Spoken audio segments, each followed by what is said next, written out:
ঠিক আছে। তো এই হচ্ছে আমাদের ফিলিপসের স্প্লিট মেকানিক্যাল ভেন্টিলেশন, যেটা হচ্ছে এতে ইনভেসিভ এবং নন ইনভেসিভ দুটোই মোড রয়েছে। তো আজকে আমরা দেখব যে কিভাবে এই মেশিনকে নন ইনভেসিভ এবং ইনভেসিভ কিভাবে চালানো যায়। তো প্রথমে আগে আমরা মেশিনটাকে আগে চালু করে নিই।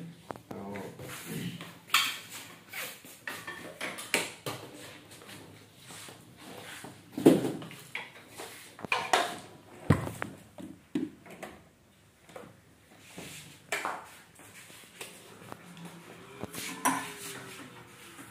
এখানে হচ্ছে মেন লাইন চলে এসছে, আমরা কারেন্ট দিয়ে দিয়েছি, মেন লাইন চলে এসছে। আর এখানে পাওয়ার অফ আর পাওয়ার অনের একটা সুইচ আছে, এখানে আমরা সুইচটা দেবে অন করে দেবো মেশিনকে। মেশিন অন হচ্ছে এবারে।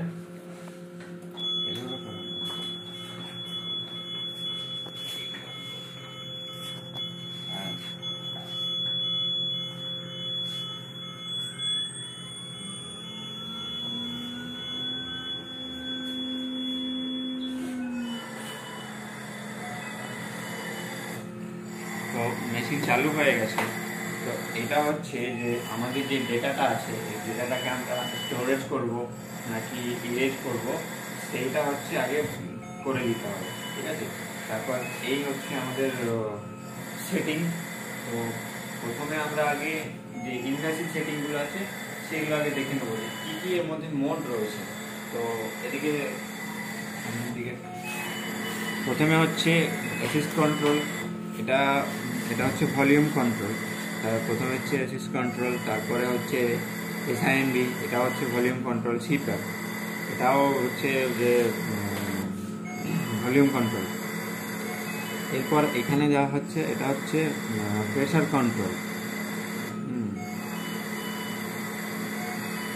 এটা হচ্ছে প্রেসার কন্ট্রোল। আর এটা হচ্ছে আমরা যেটা নন ইনভেসিভ মোড, যেটা সেটা হচ্ছে নন ইনভেসিভ স্পন্টিনিউয়াস। এটা হচ্ছে আমাদের নন ইনভেসিভ মোড যেটাকে বলি আমরা।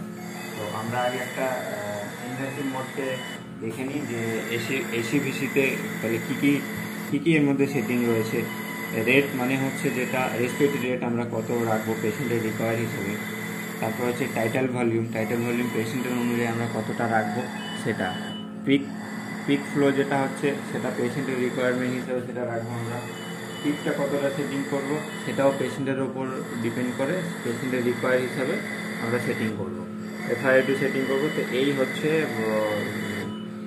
ফিলিপস স্পিরিটের যে মেকানিক্যাল ভেন্টিলেশনের যে সেটিংগুলো রয়েছে। ঠিক আছে, বন্ধ করতে হবে।